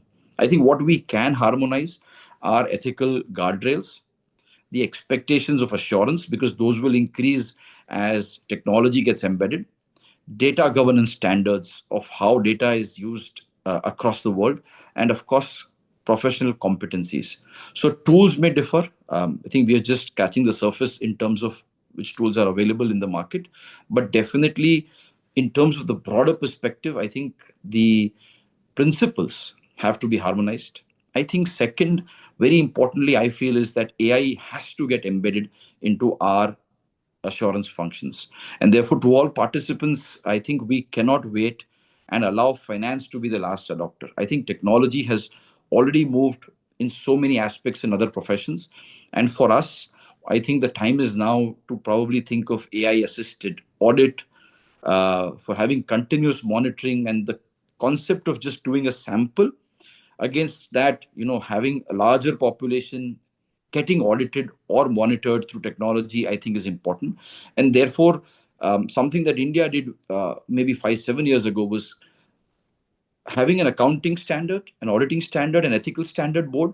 We created a digital accounting and assurance standard board. So we call it DAAB, where we say digital accounting and assurance is going to be important. And I think if you want to have this digital accounting and assurance benefit our members, I think the execution gap should not be the technology as a challenge. It is about the readiness of talent. And therefore, I think we must work on AI literacy for all our members. We cannot have a situation where accountants are not aware or not using AI. I think we have to move towards data analytics. And I think judgment skills using an automated environment are going to be extremely important. So yes, we do not want a too paced profession. We have to integrate it, and therefore these harmonizing of standards more than tools is going to be very, very important. Fully agree on that, and thank you for highlighting that, Aniket. Well, I would like to spend, I guess, some time to talk about sustainability as well, because I'm in the same boat as you, Aniket. I was actually expecting sustainability to be the I guess the first in the list, but in a way, I didn't. I mean, I wasn't surprised as well if our audience today actually choose AI and tech as sort of I guess the more prioritized, I would say, aspect for them. In the interest of time, there is a question in the group chat about the barrier to adopting AI, highlighting costs. When I look at this, I mean, I'm sort of thinking this could potentially be I guess a potential, issue or challenge to be addressed together between ASEAN, Mas Rifki, and perhaps AFA as well. I don't know if you want to perhaps try to address that question in the group chat while you wait for your turn. But I would also like to invite the audience participation again by going to the second poll question, because I want to see whether this exact, I guess, concern raised in the group chat actually is something that the other audience also feels when it comes to AI adoption. Monica, if you can bring the second poll question, please.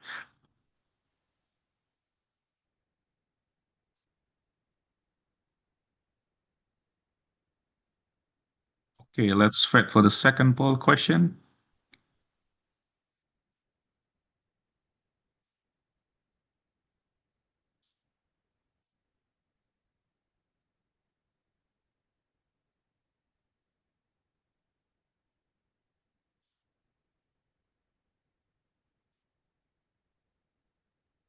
Okay, so let me read out the question again. So, barriers to innovation. What is the biggest barrier to your organization adopting AI in its accounting function? So, let's see.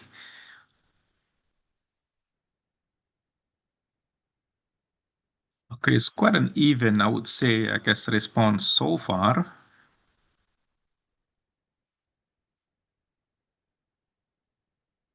Interesting. So at the moment, it's between cost of implementation, which is obviously is in line with the concern raised in the group chat, but about similar, I guess, response coming from lack of skills as well. So a combination of costs and the lack of skills as sort of, I guess, the key barriers or challenges to actually adopting AI. Okay, this is interesting and very insightful. Thank you, everyone, for your contribution to this poll questions. Okay, so I think for that first part of the discussion, I think we've identified these two challenges, which again I think personally I guess it's not surprising, but at the same time it means that it's a homework for us as well, the stakeholders in the region, knowing what needs to be addressed, right? So cost, there's definitely a cost element there. But again, going back to that point about having the right competencies, so skills are also important to support the adoption of technology and using AI as well. Okay, let's move from digital acceleration to sustainability, and let's perhaps start with a poll question as well. Monica, can we just go directly to the third poll question before we start with the next part of the discussion, which I believe is going to be on sustainability readiness, the poll question.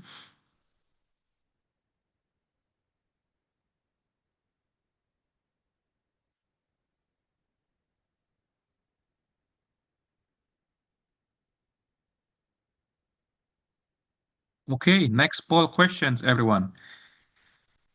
Does your organization have a clear roadmap to meet ISSB line reporting requirements by 2026? Of course, 2026 is in some of the ASEAN markets. This is the first, I would say, the first year of reporting under the new or the ISSB standards, IFRS disclosure, sustainability disclosure standards. Some of the other markets actually are moving towards this as well with a slightly later reporting date, 2027, 2028. But in general, I mean, if you look at your own organization, do you have a clear roadmap to adopt ISSB standards? Okay, so far, 62% says no. Okay. And obviously, I guess this will differ as well, depending on whether you are part of a listed entities or listed companies, listed business, because in most markets, these are the first group of business entities who are expected to report under these new standards. If you are a part of SMEs, perhaps not so much, but of course, if you are an SME as part of a supply chain of a larger businesses where they are required to report on the new standard, perhaps you will your company will also be asked to provide this information. But I think this result is also not surprising, I would say, because again, the different timing for the first implementation of the standards. So the final, I guess the final tally for this one is 62% of you said no, we don't have a clear roadmap yet as of now. Okay, so let's use that as sort of an entry point for our next series of questions under sustainability reporting and green finance, and I will go to perhaps you first and Aniket on this. So again, 2026 is being called a sort of a defining year for sustainability in Asia Pacific. Again, some markets will actually see the very first reporting under the new standards. So with mandatory standards looming, how can the profession move from just counting carbon to actually helping organizations integrate, in this case, nature and climate risks into their core capital allocation, Aniket? Thank you, Aki. And I think before I segue into this, just maybe 10 seconds on those two important questions. And I think for all of us, a very important lesson, it may be AFA, CAPA, or ACCA, lack of skills was higher than the cost of AI. And therefore, I think a lot of us, for all of us in the panel to maybe reflect on, because today in a world of technology and maybe webinars, it is not that expensive to give those skill sets. But still, if members feel that there is a lack of skill in AI and technology. I think a lot of work that we can do, and I see that as a positive, that there is so much willingness and acceptance in the poll of people who are willing to adopt technology. So I think the profession in that sense is very safe, and I think clear in terms of the direction that if all of us want to go. I think on the question that you asked me with regards to, of course, the looming 2026 deadline and ISSB's implementation and moving largely from counting carbon to capital allocation, I think very important. I think we have to move from a voluntary ESG, and I'm sorry to use the word storytelling, to mandatory decision useful sustainability reporting. I think sustainability for a few years has been a lot of good English and good presentation and charts. But I think with the ISSB standard, the real opportunity and the test is not just the measurement of emissions alone, but how do we move from measurement to integration? And I think in that sense, carbon numbers will create only a limited value in terms of financial statement. You have to understand climate in a much deeper sense, I think, as professionals. Therefore, climate and nature risks, as we do various other risks when we do financial statements, I think are also getting important. And now is the time for these climate and nature risks to get embedded into capital allocation, testing of impairment of assets, your supply chain strategy, and of course, cost of capital. Because all of this will have an important sustainability leg to it. You cannot test for impairment without considering what your assets are going to be impacted because of sustainability and the emissions that they are doing. Your supply chain, because of scope 3 emissions, are going to be extremely critical also because of sustainability. And going forward, cost of capital will be determined by how sustainable your businesses are. I think, secondly, we have to move forward towards having risk analytics, not look at historical information, but be future ready and forward risk analytical. And I think, therefore, we should be able to translate these climate scenarios into financial impacts, cash flow sensitivity, and enterprise risk management. They will have to be embedded. And finally, I think for all of us as accountants, we have to understand that with sustainability coming and looming, we have to move from the compliance mindset to value creation, because it is not a regulatory burden. It is not going to be a checkbox approach, but ESG data will have to effectively demonstrate into lowering finance cost, improving the investor climate and confidence, and of course, in all senses, become a strategic lever. So yeah, I think to conclude, I will say the future accountant cannot just count carbon. I think, okay, to borrow your term, we have to price risk, protect value, and of course, guide capital. Agree on that. Okay. Well, let's move to you, Mas Rifki. Just perhaps to just briefly get your thoughts, or I guess from the perspective again, the businesses. I mean, ASEAN Bank has been vocal about sustainability, obviously, as part of the whole ASEAN ecosystem.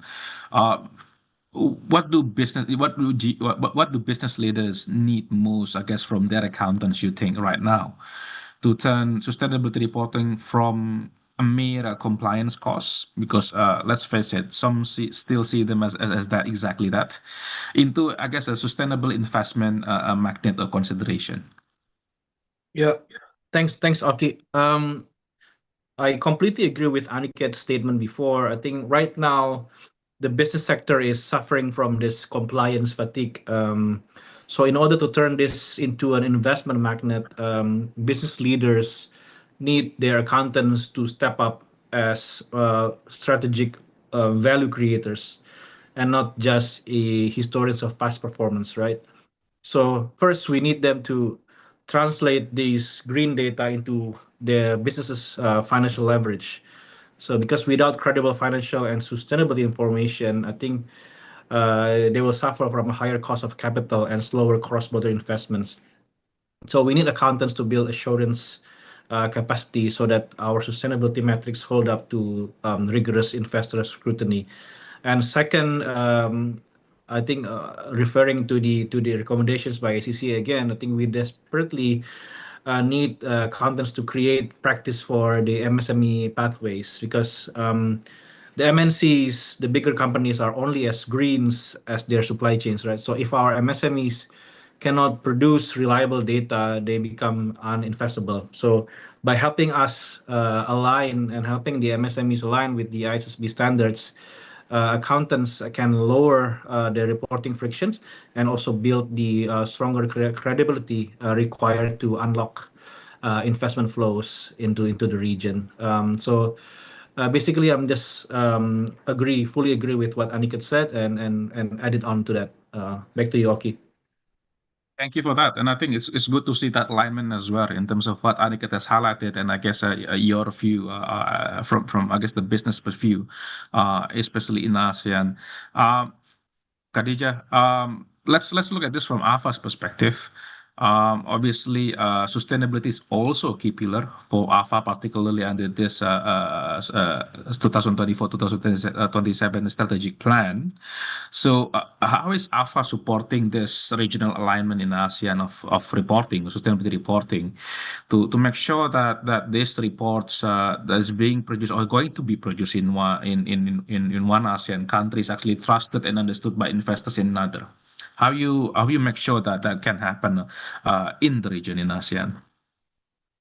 I think, with APA having the national professional bodies being members, of course, we encourage the member states to align their sustainability reporting requirements with ISSB's global standards or the basics of it. Again, maybe something that was mentioned earlier in terms of the ASEAN sustainability reporting collaboration, that could be used as a basis as well. But we also have to bear in mind that, as mentioned by Anika, in terms of the digital transformation, right? ASEAN member states are also at different stages of their sustainable reporting journey. I think was mentioned earlier in terms of 85% from 5 member states. So there's still another 5 member states that needs to catch up in terms of being at least at par or meeting the base guidelines, the global base guidelines. So in terms of AFA supporting its members, it's through capacity building, knowledge sharing, especially between the more developed national accounting bodies to the less developed ones, where guidance is provided or shared for the less developed PALs to think about when they come up with the national framework for sustainable reporting. At least that ensures that alignment, minimal alignment within ASEAN is met for, like what you mentioned, for investors, easy acceptance and understanding of the reports. So at least, cross-border is acceptable from within all 10 states and in future, the 11th state as well. So I think that's where AFA plays a role in terms of helping the capacity building be the platform for knowledge sharing, exchanging ideas, sharing experiences, and then also provide guidelines, provide guidance between each member states, POs, in terms of developing the sustainability reporting framework for each country. Yeah, which is what we're doing today, right? I guess to provide a platform for knowledge sharing as well today between the members of AFA, CAPA, but also our stakeholders, not only in ASEAN, but also in Asia Pacific. Okay, I would really love to spend some time on looking at, because human capital and talent is also important. So let's see if we can try to address this briefly. But before we do that, again, just to give the opportunity to the audience to kickstart this with another poll question. Monica and the Secretariat if we can have the next poll question on talent, please, just to get the audience thought before we discuss.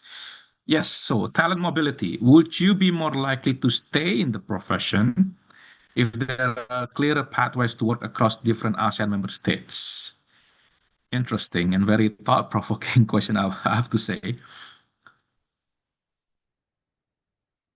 It's so far it's a resounding yes, which I think and I think yeah. So that's pretty much convinced me that 97, 98% of you actually so far has said yes.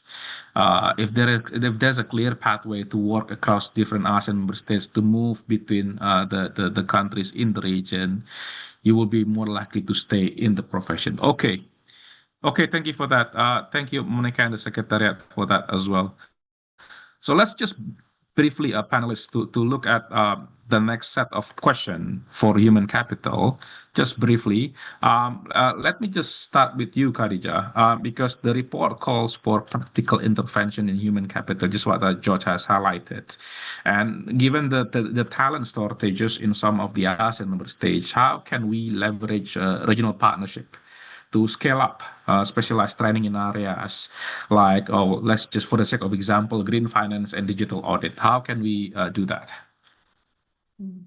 I think it goes back again, what I mentioned earlier in terms of the skills gap within the ASEAN member states as well. They are at different stages of development in terms of the skills. And also, especially, I mean, if we're talking about specialized training, green finance and digital audit, I think the more developed countries are more far ahead compared to the developing countries within ASEAN itself. So I think, having, again, AFA being, we can play a platform, collaborate, and maybe leverage on the ASEAN mutual recognition arrangement in terms of the movement between member states. Create maybe an ecosystem, a collaborative training ecosystem whereby, provide training for the member states professionals, where a standard set of curricula that is acceptable within ASEAN itself. I think we talked about the micro-credential. That was one of the suggestions or recommendations that's accepted within ASEAN. So maybe it's something that this training ecosystem, like a center of excellence, specifically for accounting profession, perhaps, with certain micro-credentials, structured towards building the capacity for specialized areas like green finance and digital audit, train the trainers so that these individuals can go back to the respective member countries and then, train the locals. And then after that, it's easier for cross-border talent, more smoother. At least no concerns in terms of the standards or the quality in terms of the skills that is available for each professional. So I think that is one area that we can consider as well. And again, the other one is the strengthening public-private partnerships, working with industries, because at the end of the day, the players in the private sectors, they play a significant role in terms of ensuring that the skills required are relevant. And for the current workforce and also for the future workforce, and then the workforce is also future ready as well. So engaging with private sectors, that's also quite key. And then APA can play a role with the relevant private sectors in terms of coming up with, again, micro credentials or curriculums that fit or is required under ASEAN upskilling of the workforce. Yes, and I think that makes sense as well. I guess to having that understanding in terms of what needs to be addressed regionally. So Aniket, I want to go to you because I want to get your, I guess, slightly larger perspective on that, on Asia Pacific perspective, right? So what is the one thing that you think Asia Pacific accounting community must do to harmonize qualifications and make this idea of talent mobility a reality across our borders? I think a lot of it, I think I totally agree with what Khadija said in terms of, having those micro qualifications and acceptance. I think one thing we have to recognize first is that we're not looking at a unified or a single qualification, right? It's about trusted equivalence. Today, maybe a developed market like Australia is still using a lot of services from the Philippines, from Malaysia, or from India, and therefore, it's regions outside our ASEAN who are also looking and trusting equivalence. So why not do it internally, right? And I think to do that, I think the one point I feel we should do, and where CAPA can also take a very important role along with AFA, is have some kind of competence mapping across jurisdiction. And today's world, sustainability and I think digital skills, okay, the 2 points that you mentioned at the start of this section, I think those are going to be important competencies that are going to be useful in the future. And of course, assurance and ethics are always a part of the profession. So if you merge these and have a kind of a competency mapping, I think it will build confidence in regulators also, and that in turn will have a portable credential system where you can then think of having more and more professions across borders, and institutional trust develops. Some of the MRAs then become more active and are pursued with that much more rigor, and you have a future ready talent pool across all member states. So yeah, I think it will be solved by the trust architecture that we build across the profession. Yes, thank you for that, Aniket. Mas Rifki, I wonder if you share that reflection. I mean, just slightly fine-tuning the question, I guess, your perspective in terms of what are these skills or future-ready skills that the private sector or business expect from the next generation of accountants, or perhaps even chief value officers, right? Sustainability, digital reporting assurance being mentioned. Anything else you think? Yeah, I think referring back to the shift from CFO to the CVO, I think this will create any expectations for the accountants to be the architects of what a business will become, right? So as ASEAN pursues broad-based integration and expands to 11 members, I think they need to have this future-ready skills. So one is that systems thinking in a fragmented world. So I think they must navigate overlapping pressures. We have overlapping pressures simultaneously at the moment. We have climate transitions, we have digital disruptions, we have talent gaps, and we have supply chain fragmentations. They have to connect all of these into financial metrics, non-financial metrics directly to the enterprise value. So that's one. The second one is the agility, the regional agility and talent buildings. So they must champion a cross-border mindset and also a cross-border operational fluidity.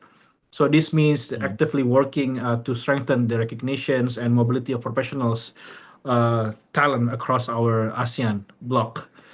So this will ensure a deeper talent pools and a stronger competitiveness for companies itself. Then the third one and the last one is the supply chain management. So I think as we integrate more and more, I think the growth must be inclusive. So a CFO needs to champion initiatives that support the MSMEs to trade and implement high quality reporting and audit standards. So supply chain management to include MSMEs, talent building, talent pool building, and as well as systemic thinking in a fragmented world. I think those are the important things to create values for the business at the moment.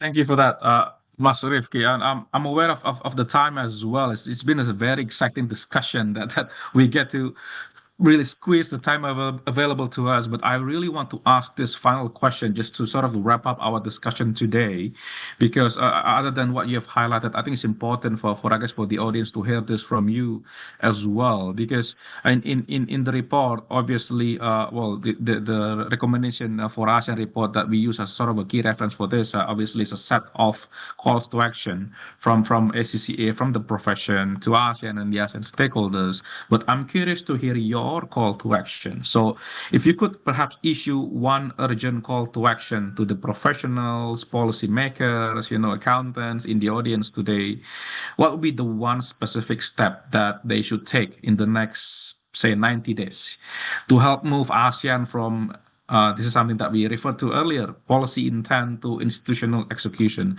Perhaps I'll start with you, Khadija, first, and then Aniket, and then I will give you, Mas Rifki, the final word. Khadija. Okay. I think for me, my call to action is probably to ASEAN and its accounting bodies, probably to harmonize the ASEAN reporting framework as a basis first before we move. Because once we harmonize, then it becomes more fluid and more understanding. There's more understanding from all parties, from all stakeholders, and also for users and investors as well. So I think that's more on to ASEAN is accounting bodies. Yep, harmonizing the ASEAN reporting framework. It's a good start, Aniket. No, I think it's just further integration of standards and building that institutional as well as regulatory trust in the system so that we have future-ready talent and responsible technology frameworks. As global benchmarking for sustainability becomes important, I think it's going to be extremely critical that government, businesses, regulators, and accounting profession work together to build this trust. Yes, and hopefully today is another milestone towards that, I guess, stronger collaboration as well among the stakeholders. Mas Rifki, final words from you. I think we've talked about the standards, and we've talked about the sustainability reporting. So the last one is maybe the talent mobility. So that once we have the standards, we also need the talent to be mobile and agile, and to also help each others in the region and be much more upskill their capacity as accountants in the region. Thank you. Standards, technology to support the adoption of that standards, and obviously talent that are competent and agile to move in the region as well. Very, very excellent calls to action from our panelists. So, ladies and gentlemen, well, what an excellent end to our discussion today. I trust that you find the sharing insightful and more importantly inspiring. Hopefully for your further discussion and exploration with your respective stakeholders as well.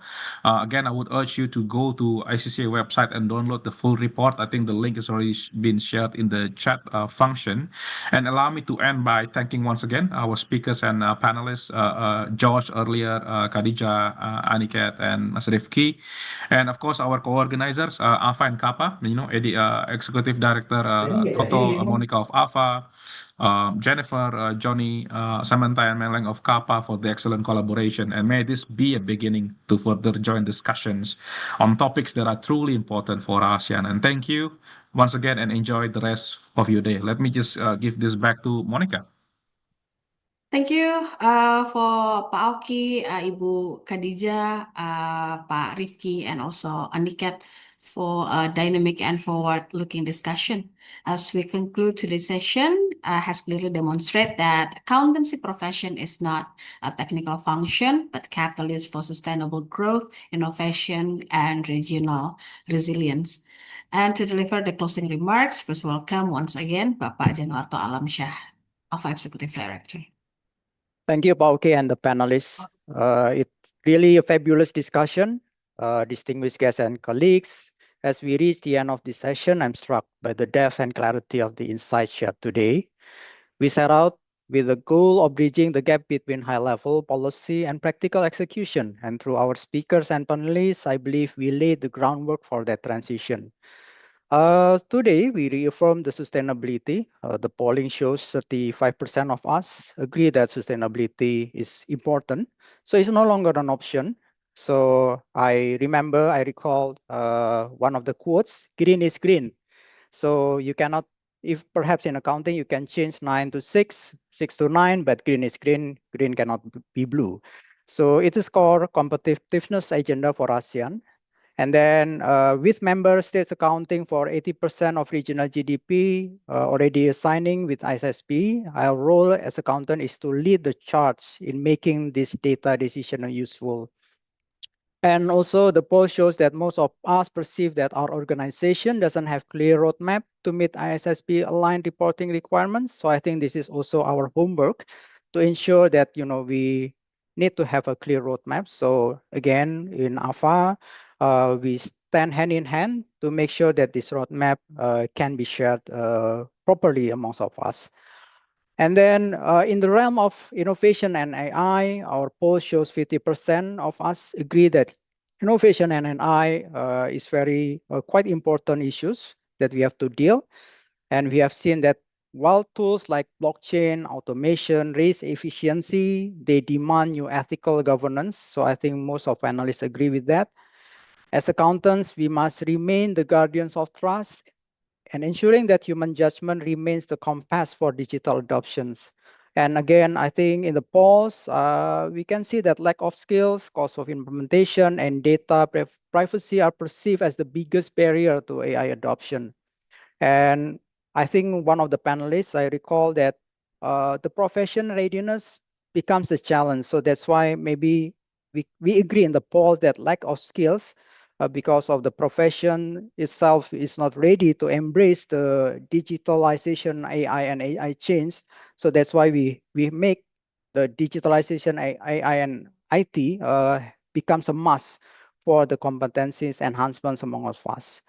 And on human capital, our poll shows 11% that the message was clear. Unlocking ASEAN's growth depends on empowering its people. So we must leverage the ASEAN Mutual Recognition Agreement to allow our talent to move and practice across borders with minimal barriers, ensuring our workforce is truly future ready.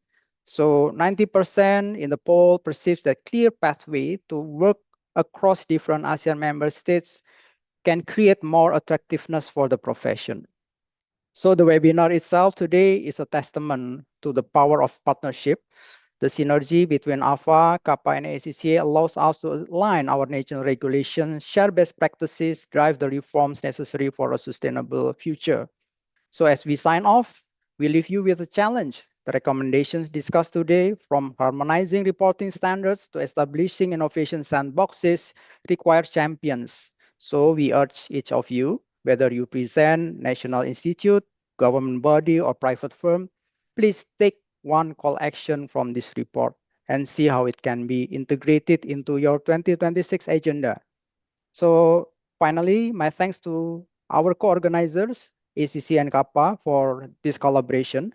Thank you to George Thompson for your presentation, to our panelists and moderator, Pak Oki Pratama. It's really stimulating discussion. So finally, thank you to all of you, the participants who join us today. So your interest is what drives this profession forward. So us in AFA remains committed to being a pillar of stability and prosperity for the region. So we look forward to seeing the fruits of today's dialogue in the months and years to come.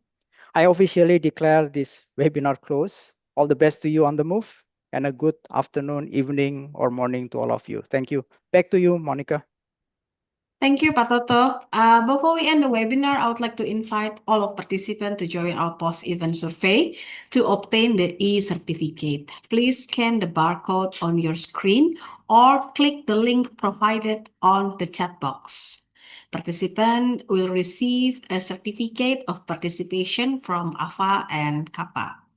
And on behalf of AFA, CAPA, and SCCA, we extend our sincere appreciation to our distinguished speakers, panelists, partners as organizing team, and all participants who join us today. Thank you for being part of this important regional dialogue. Wishing you a peaceful and reflective Ramadan. Have a pleasant afternoon, and we look forward to seeing you again at our next event. Thank you, ladies and gentlemen. Everyone. Thank you all.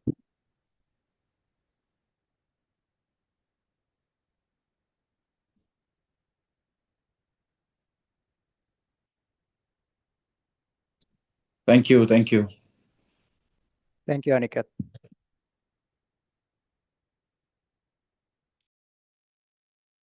Thank you. Bye bye, Bong. Thank you, everyone.